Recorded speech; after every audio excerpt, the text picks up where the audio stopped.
Então, pessoal, Lucas Pichait aqui. Vamos trabalhar a parte de funções agora no primeiro ano. Tá? Então, isso aqui está lá na página 40 do livro de vocês e a gente vai ter uma noção intuitiva de função.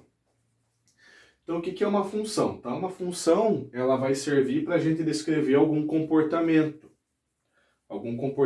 existente. Então, aqui, perceba que a gente tem a quantidade de litros nessa coluna aqui, e nessa coluna a gente tem o preço que isso vai custando. Tá? Então, percebam que 1 litro custa R$3. Então, nada mais justo do que eu pegar a quantidade de litros que eu quero e multiplicar a quantidade de litros que eu quero por 3. Porque se 1 litro custa R$3, por exemplo, eu quero saber quanto que custa 10 litros. Eu venho aqui e multiplico o 3 vezes 10, que é a quantidade de litros, certo? Então perceba que a gente tem uma taxa aqui de crescimento. Então vai crescendo a quantidade de litros, vai crescendo o valor. Nada mais justo disso estar acontecendo, né? Então perceba que isso pode ser muito bem provado nessa equação aqui. Então essa é a noção intuitiva de função. A gente pegar determinados dados fornecidos e fazer uma equação com isso. Tá? Então aqui perceba que eu vou multiplicar. Eu vou pegar R$3 e vou multiplicar vezes 1 litro. Quanto que isso aqui vai dar? R$3, tá? Isso aqui vai dar R$3. Agora eu vou pegar R$3 e vou multiplicar vezes 2 litros. Isso aqui vai dar R$6. Vou pegar R$3 e fazer vezes 3 litros. Isso aqui vai dar R$9. Vou pegar R$3 e vou fazer vezes 4 litros. Quanto que isso aqui vai dar? Isso aqui vai dar R$12. E assim por diante. A quantidade de litros que eu quiser, eu vou fazer vezes 3. Por isso que a lei de formação é essa aqui, tá? Para esse problema. Então aqui a pergunta que eu faço, quanto que vai custar 10 litros? Para mim generalizar, eu posso fazer o seguinte. Eu posso falar que o preço que eu vou pagar, eu vou pegar a quantidade de litros e multiplicar por 3, tá? Então a gente fala que essa aqui é a variável dependente. Variável dependente. Por que ela é a variável dependente? Porque depende da quantidade de litros, o preço vai mudar. Agora essa aqui é a variável independente, tá? Por que ela é variável independente? Porque eu só vou ter o preço com a quantidade de litros, certo? Agora a pergunta que eu faço é o seguinte. Quanto que custa 10 litros?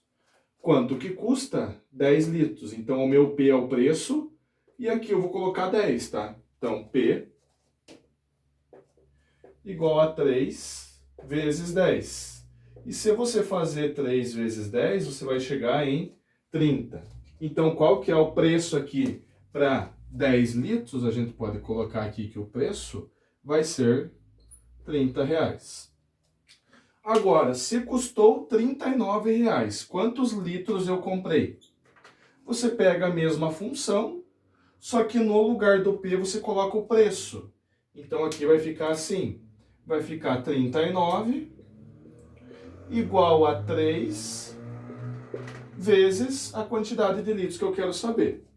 Agora você pode dividir por 3 dos dois lados, ou simplesmente aquele 3 que está multiplicando passa dividindo.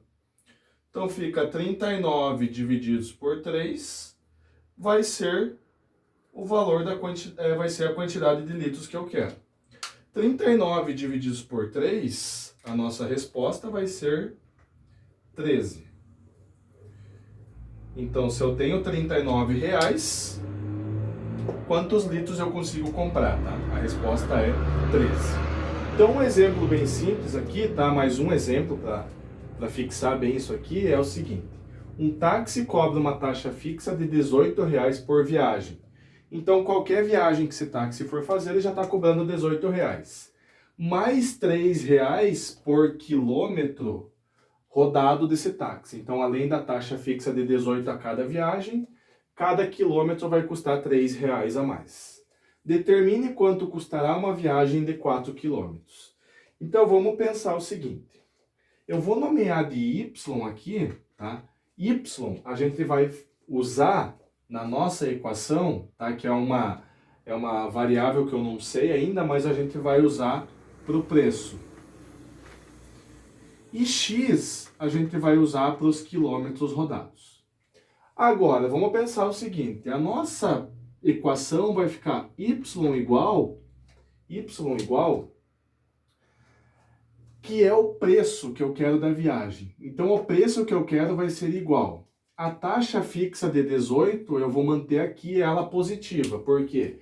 Porque sempre vai estar somando 18. A gente poderia colocar mais 18 aqui, mas a gente sabe que se não tem o sinal, a gente sabe que é positivo. E ainda ele cobra R$3 por quilômetro. Então a gente vai pegar o 3 e multiplicar pelos quilômetros, que é o x. Então o 18 é a taxa fixa de cada viagem, e dependendo da viagem, com 2, 3, 4 quilômetros, vai ter outro preço. Agora ele quer saber, quando o nosso x for 4, quanto que vale o y. Então fica y igual a 18 mais 3 vezes 4. Então o y vai ser igual a 18 mais 3 vezes 4 é 12. E 18 mais 12 a gente vai obter 30. Então percebam que uma viagem de 4 quilômetros vai custar R$30. Beleza? Agora, se a viagem custou 45, quantos quilômetros foram rodados? Eu pego a lei de formação desse problema aqui. Se eu quero saber quantos quilômetros, que é o x, eu já tenho o valor de y. Então, eu vou pegar essa função aqui, no lugar do y, colocar 45.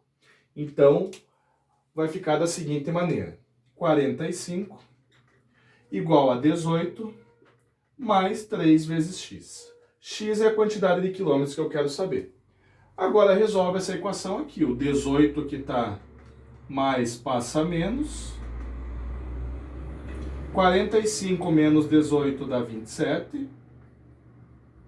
Esse 3 que está multiplicando passa dividindo. Então, fica 27 divididos por 3 igual a quantidade de quilômetros. 27 divididos por 3, eu tenho que é 9.